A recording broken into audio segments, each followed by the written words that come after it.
Hello and welcome to another episode of Read It with Whiskey.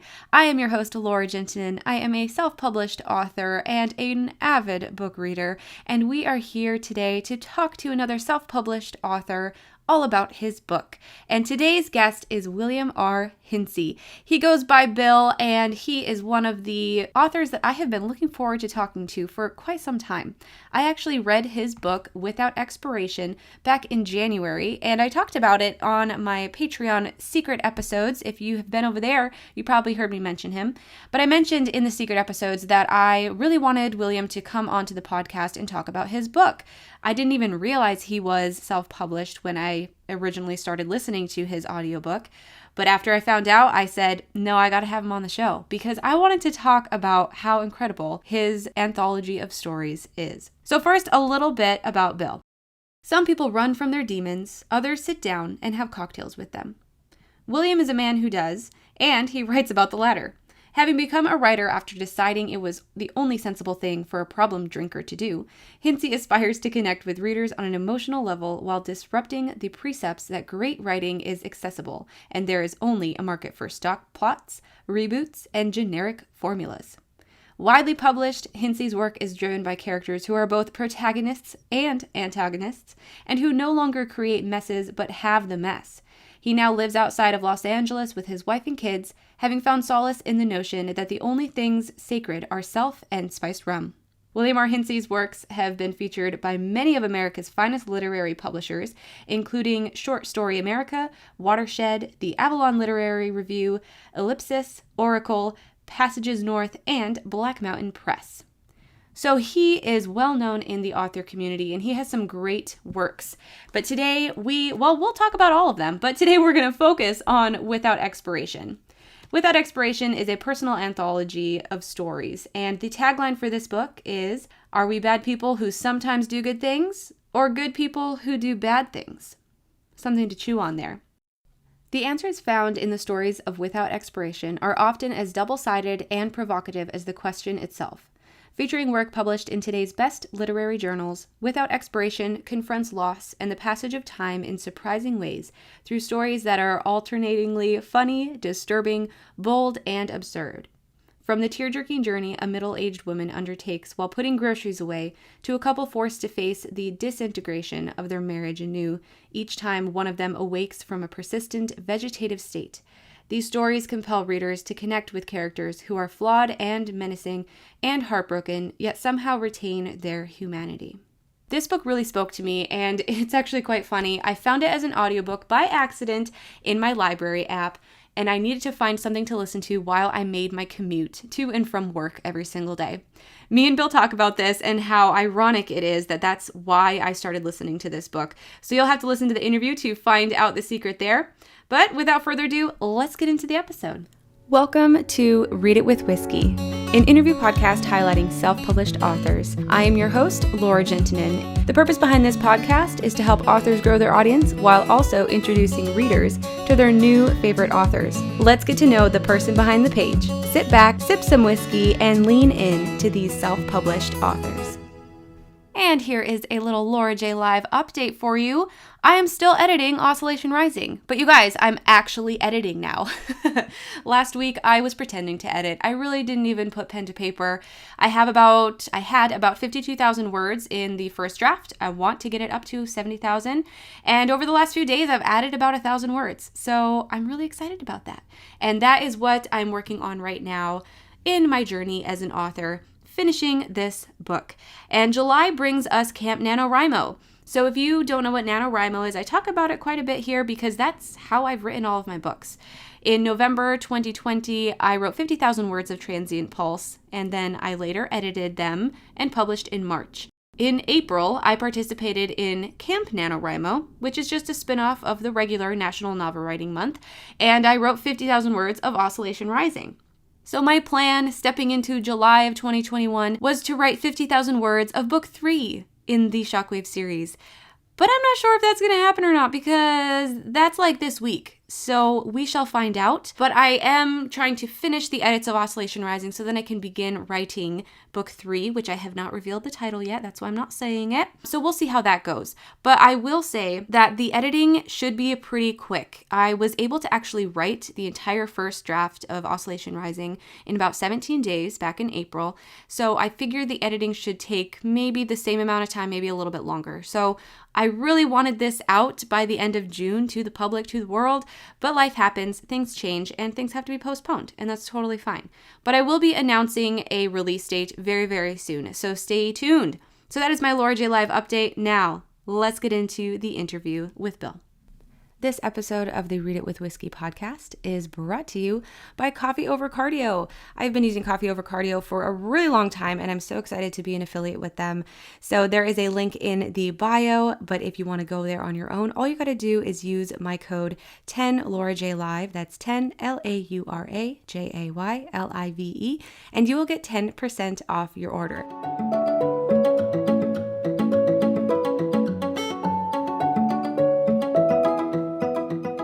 Bill, welcome to the show. How are you doing today? I'm fantastic. How you doing, Laura? I am great, and Read It with Whiskey is now better because you are here.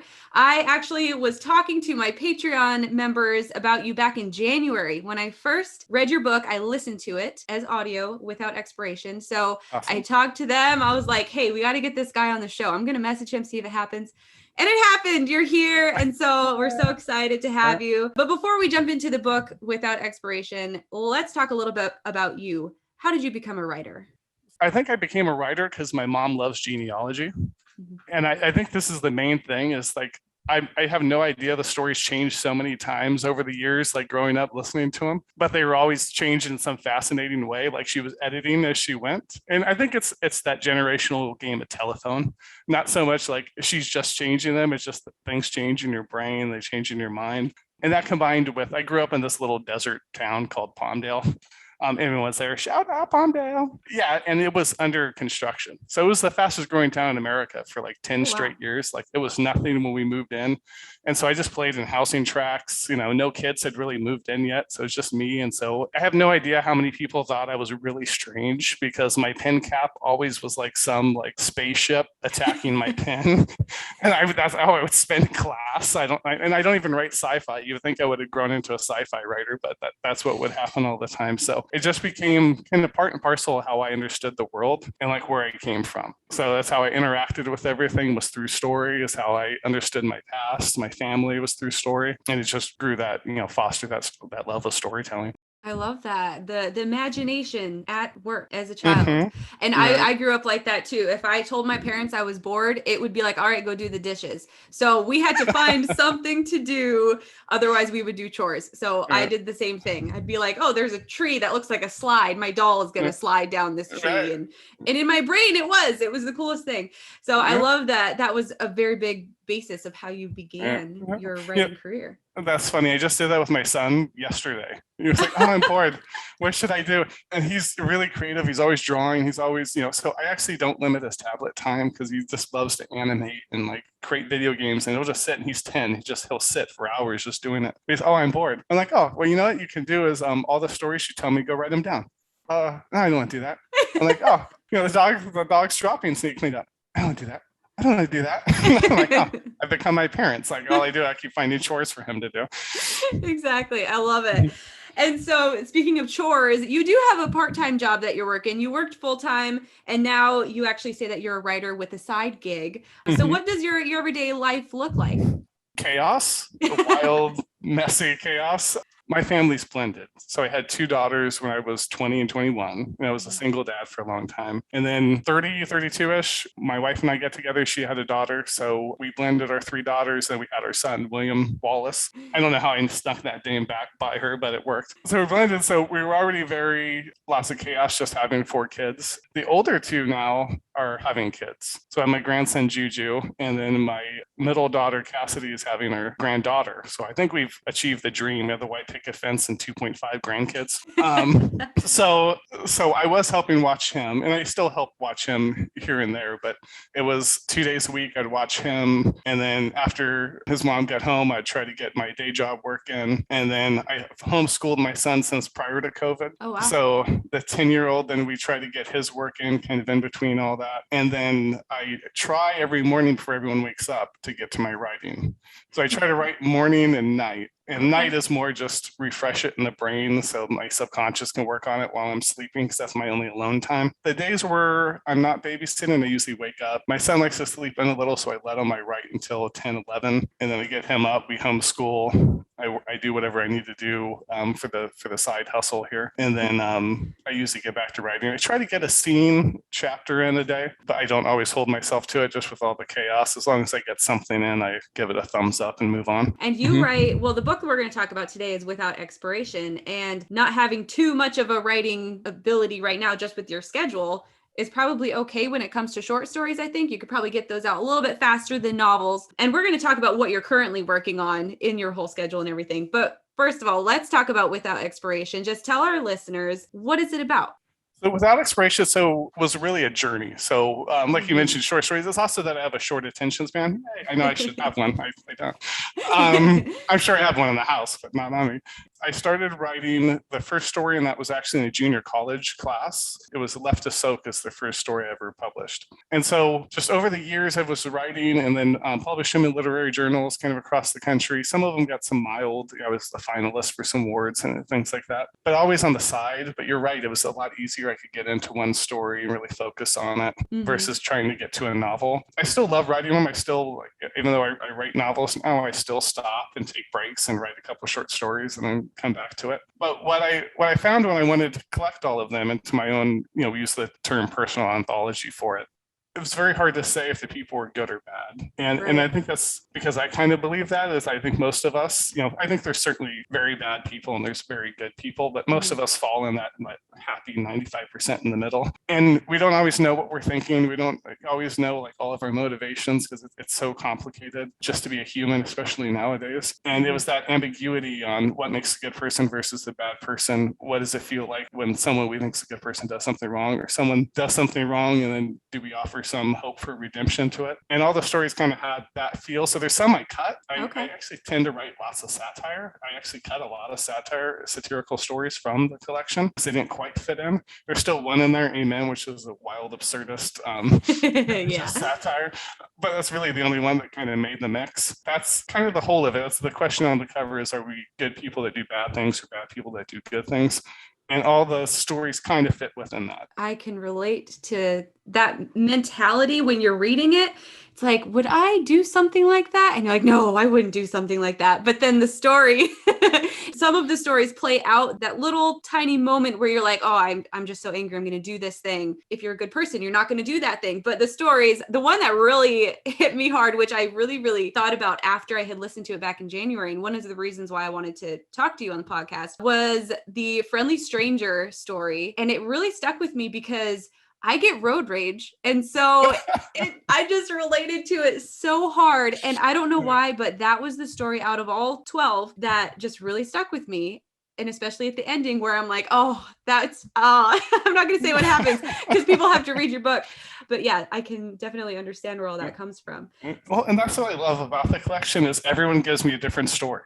Yeah. Everyone goes, oh, Friendly Stranger, Bermuda Triangle, Study of Discontinuity. But I think what you'll find though, because I commuted for a long time, so that story, it's a frustrated commuter in Southern California, that I actually noticed 6-7 times in there, I'm ranting about how bad traffic is. Noticed that as I was reading through it, because I listened to it in January, then I read through it this month, and I was like, there's a lot of driving stories in here. And a lot of times when I was commuting, because I had different times, hour and a half commutes, before about 5 years ago, even before I switched down to part-time, I purposely took a job much closer to home where I only drove like 15, 20 minutes, which in Southern California is not even a commute. A lot of the stories came to me as I was driving because I'm very prone to autopilot. So me too. I apologize everyone driving around me because I'm on autopilot. It's Tesla auto drive is already in my head, and I would have all these ideas for stories. So I always had my little recorders because I couldn't write and drive at the same time. So I'd record these stories. And it's probably why is that I'm always just like frustrated in traffic on some subconscious level, like thinking of these things. The real irony here is that when I found your book, I was in my library app and I was looking for a book to listen to on my commute. And so that's how I actually read the book the first time. It was while commuting. It's just, It's coming full circle now. Right, absolutely. We already talked a little bit about Friendly Stranger. If you've got road rage or you've got a long commute, definitely read that one. But let's talk a little bit about the discontinuity. I can't say that word. Continuity. I always have to wrap my brain around it too. Discontinuity. It's written as a research paper. So tell us the inspiration behind that. Tell us a little bit about the story and why you chose that type of writing style. So a lot of times I write and it's just, I challenge myself to do something. Very long ago, I was in a geology class and we had to read some research papers. And I was like, could I write a story like this? And what would that story be? And a lot of times what ends up happening is I have that idea and I leave everything sit for a while. And I have some other idea. And on their own, I'm not too excited. But then when I merge them up, I'm like, oh, that's it. It's happened at times, and no one's sure why exactly, but sometimes people lapse into a coma, maybe better said it's a persistent vegetative state, and they'll wake up, but then they'll fall back into the vegetative state again. And I had heard about that, and that kind of sparked my imagination, and then those kind of merged up. And it became, just as I was writing it, a very human story between the woman who was going into it and her husband, and kind of the fracturing of the relationship right before all of that happened. And then how do you come up with redemption in that scenario? How do you try to make some appeasement? I really enjoyed it. It was, how am I going to use the footnotes to this? What is the meaning of it? There's certain things, I don't want to ruin for the people, but certain things that only happen in the footnotes. There's like kind of like a relationship only that carries on in the footnotes. It just kind of spurred the imagination in different ways. And I think that's what I liked about the challenges of it is I don't want to start writing stale things or kind of the same things, come up with my own formula that I'm sticking to. So I always try to give some hypothetical box I have, right? Like kids, it's like the floor is lava. So I'm always like, the floor is lava, the couch is ice. And and I just figure out how I'm going about my day from there. That was very interesting to reread because I had listened to it first. So listening to this story, I didn't see that, oh, this is a footnote. I just saw it within the actual story, and it worked how the audio was read. You could tell it was kind of like a side note or like a thought process that was going through the main character. And so when I listened to it, it had a completely different approach than when I read it physically. So that was really interesting to see. It is. That's interesting to hear because that was one I wasn't sure how I was going to translate to the audiobook. And the narrator, Darren Elliker, is like, I think I have an idea. You're okay with me rolling with it? I'm like, roll with it. Let's listen to it. And I did it and I was like, nailed it. Yes. We're good. Definitely. It worked. But it is interesting to see it on the page versus listening. That it's probably the biggest difference in that collection. Yes, that one. And then the other one was Labor Pain because it jumps back and forth through time. And so listening to it, unless you were really listening to the dates, you were like, wait a minute, this isn't adding up. And then rereading it as a paperback, I'm like, okay, that makes sense now. Sure. Yep. And so that one, I'm really glad that I was able to reread it in paper because that one gave it a whole different meaning to it when you can read it in the correct order and understand it more so. But that one was really fun. So what story do people talk about the most out of this collection? That's hard. It kind of goes to my comment. Like it seems like everyone kind of attaches to a different story. I think the one that gets the most questions is Amen. And people will be like, what was going on? They'll either love it or that's the one people will like also hate at times, which just makes it one of my favorite just because of that. I love that. I love it. I hate it. I'm like, hey, that's my goal here. But that one, because that one started so many moons ago. I was in a creative writing class. And I mean, I'm probably 22. I'm 42 now, so about 20 years ago. And they were talking third person omniscient, first person this. And I was like, wait, what would first person omniscient look like? Who would even tell that story? And then it came to me like, oh, a God could tell that story. But I didn't want to like make it like any particular God, not a Christian God or any real God. So I just made some satirical religion. And the God's kind of bumbling about because his it's not actually said in there, it says there's ambiguity, but in my mind, his powers are failing because people are stopping believing in him. So he kind of starts getting things wrong. And so he's an unreliable narrator, third person omniscient.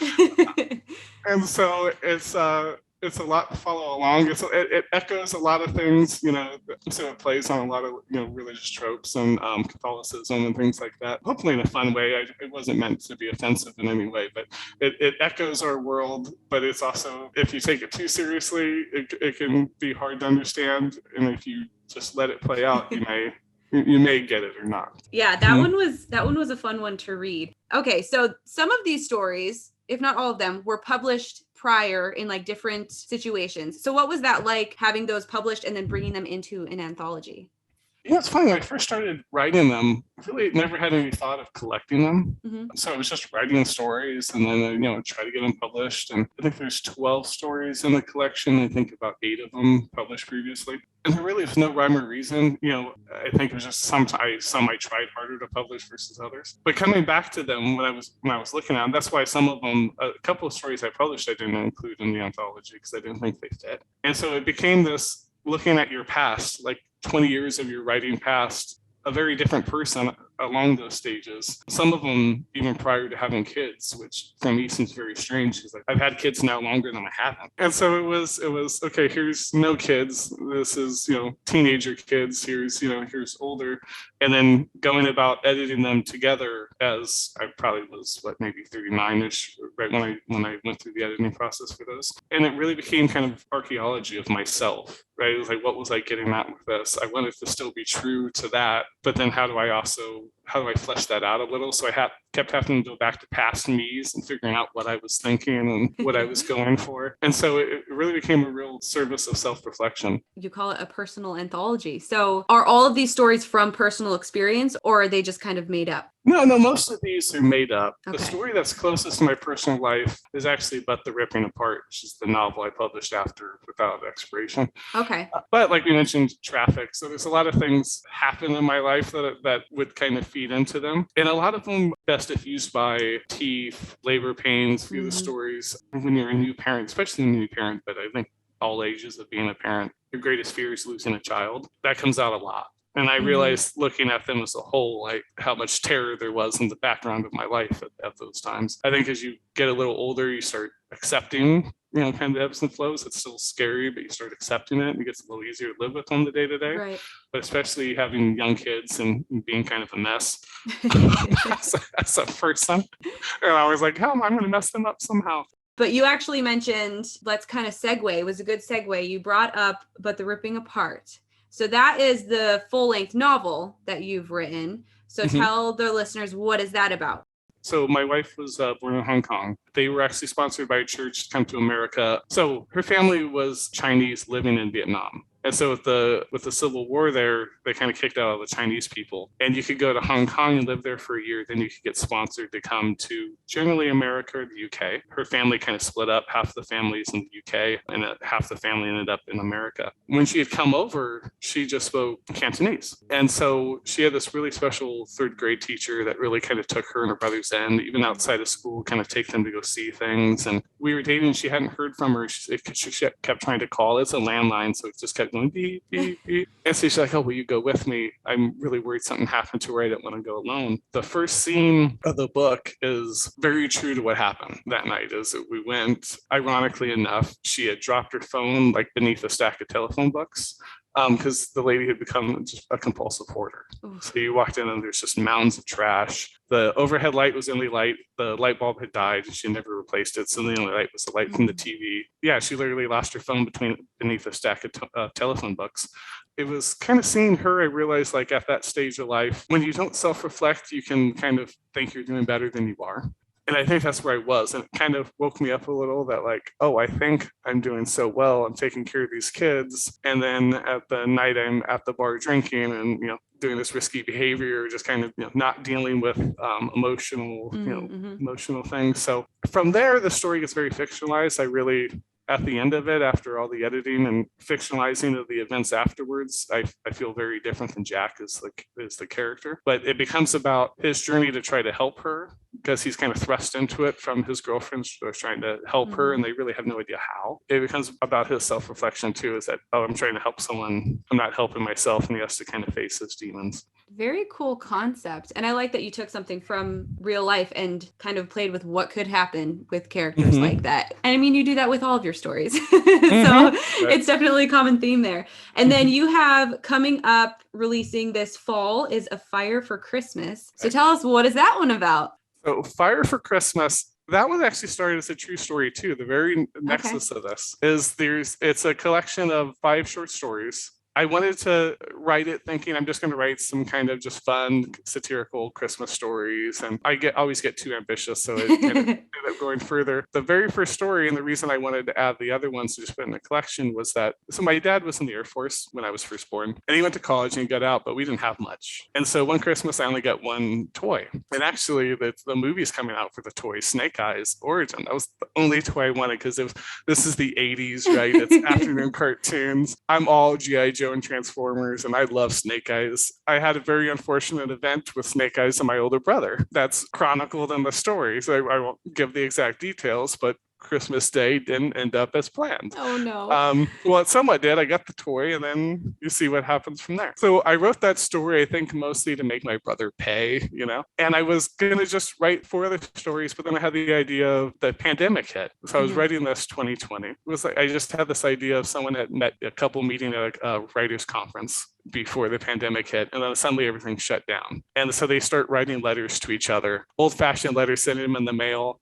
They start writing stories to each other, but then there starts being mishaps because he won't email because he thinks it's so romantic to send letters. And she's like, just Zoom me, They both have their own writing style. So Lourdes is she's the renowned holiday erotica writer. And then Jeff is this kind of struggling sci-fi writer, and they write the stories to each other. So the challenges became I had to think in Lourdes terms and write stories that were true to her and how she would write them. Right. And then Jeff, so it became kind of, now I need to get in his headspace, right into some other narrator's point of view. And then the stories kind of track along from the 80s, and it tracks to the 90s, the 2000s, finally hits 2020. The very last story is set during the pandemic, Christmas. Well, talk about a challenge. You said you like challenging yourself. That, that sounds like a challenge. I love it. So of all of these works that you've created, and we'll talk about what you're currently working on in a second, but of all of these works, some are self-published, some are traditional. So you're called a hybrid author in the industry. So why did you decide to be hybrid and choose both routes? But The Ripping Apart had a different title prior and was published traditionally, and I had a really unfortunate experience with that publisher.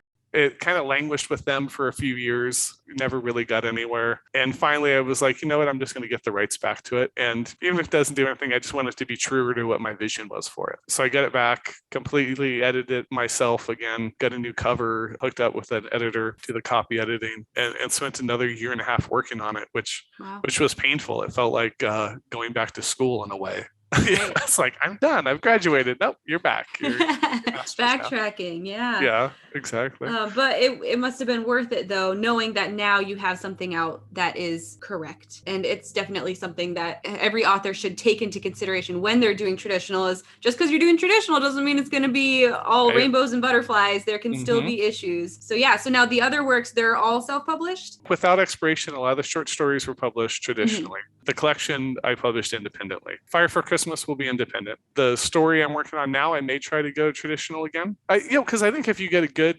experience with traditional, it can be very rewarding. You can get a lot of visibility and things. So I don't think my experience with that publisher's normal, probably more somewhere in between the good experience and that horrible experience. So I want to kind of mix the two. There's also, frankly, there's just profit margins with it. Like I don't write to make a lot of money, but I did figure out at one point they were selling it for $14.95, and every copy sold, I made, I think it was 97 cents. So, and that's completely different when you self-publish it. Let's talk about this book that you're working on now, because it's an idea that I haven't ever heard of. And it's almost like it's satirical fantasy in a way. So Pirates of Appalachia, it's an epic absurdist satire set post-Trumpocalypse, which is a series of events not necessarily related to Trump, actually. And it's about a bootlegging band of pirates from West Virginia sailing the Ohio River to sack the city of Pittsburgh. And this is this is kind of set in a satirical future. The city of Pittsburgh is kind of the manifestation of our social media personas if they came to life. That's kind of all the characters. And as the story goes, they almost have to come back to humanity.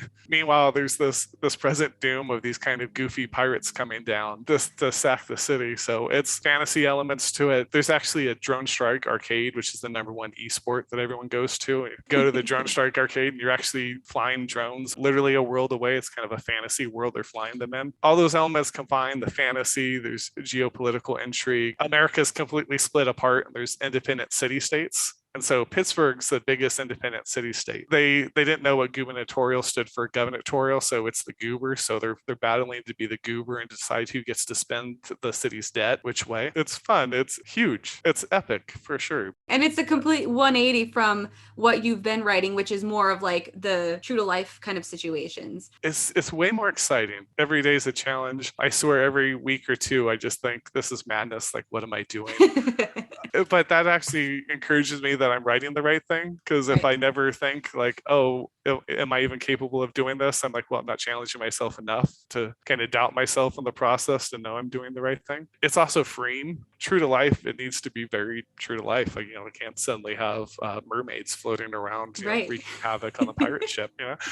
That's in the Ohio River, so there's a freedom of imagination that is just really fun. But I still wanted it to be human. So all the characters, there's real consequence to what they do. So even though it's this absurd things happen, there's a real consequence to the people and then they have to deal with it. It's kind of combines them, but in this just wild, outlandish, completely freeing way. So it's they always say like a story needs to be plausible to the world you created. Well, everything's plausible in this world. So it's no holds barred. So it's been fun. It's been long. It's 7 or 8 years I've been working on it. And there's so many amazing things that are coming from you. I'm excited for our listeners to be able to hear about them and hear about you. But this wouldn't be Read It with Whiskey without talking a little bit about whiskey. So tell us, Bill, what is your favorite whiskey? Can we see? I don't know if everyone can see the whole lineup is there. It's a lineup. I don't think the only thing there's a bottle of vodka because my wife likes Grey Goose. and there is 2 bottles of rum up there in special decanters. They're kind of actually pirate themed. I love old fashions, like too much.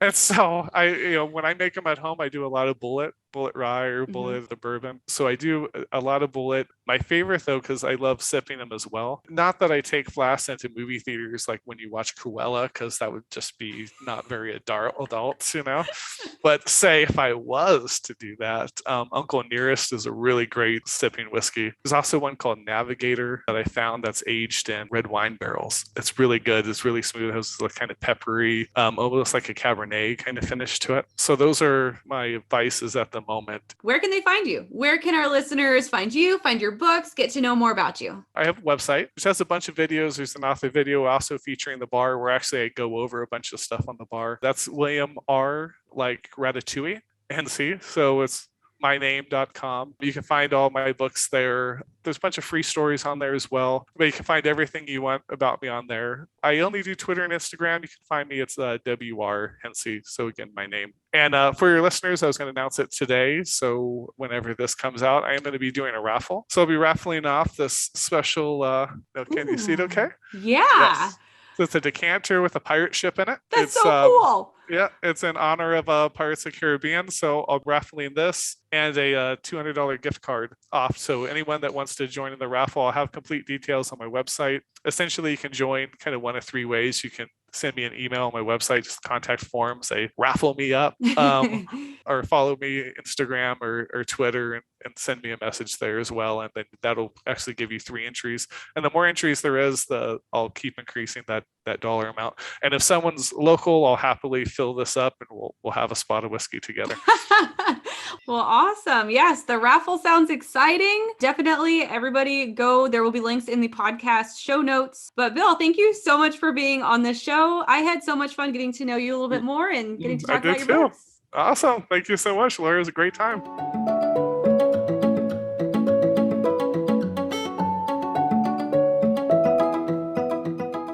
So excited that I was able to talk to Bill all about his book, well, multiple books. We talked about all of them, and all of them have such interesting premises that I think people will really latch onto. I think everything that he writes is definitely inspirational and it makes you think, rather than just read the book and forget about it, it really sticks with you. So if you guys have not read the book yet, go and grab it. There's a link in the podcast notes. So go ahead and get this book and then stay tuned for all of his upcoming stuff.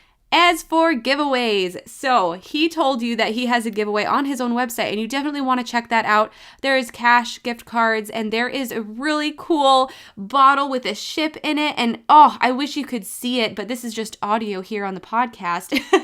If you are a patron member, when the video content comes up, you'll be able to see how cool this thing is. But also, there's going to be a giveaway on my Instagram. Go to Instagram at Read It With Whiskey, and you can enter to win a copy of Without Expiration, this personal anthology of short stories by William R. Hincy. So go ahead and check out that Instagram post, follow the instructions on that post, and you could go home with a copy of his book. Super duper exciting. All right, what's happening next week?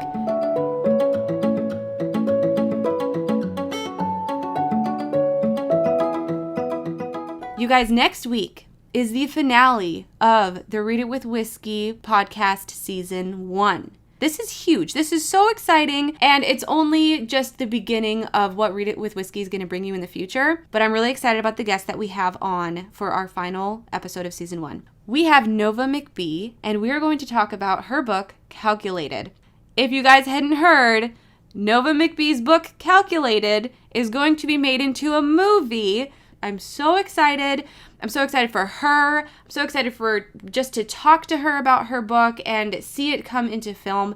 This is huge for any author who has a dream of bringing their book to the live screen. She is there. She has created this possibility for herself, and I'm so excited to talk to her about it. So stay tuned. Next week, next Tuesday, we will be talking with Nova McBee all about her book Calculated, and you do not want to miss this one. I will talk to you then.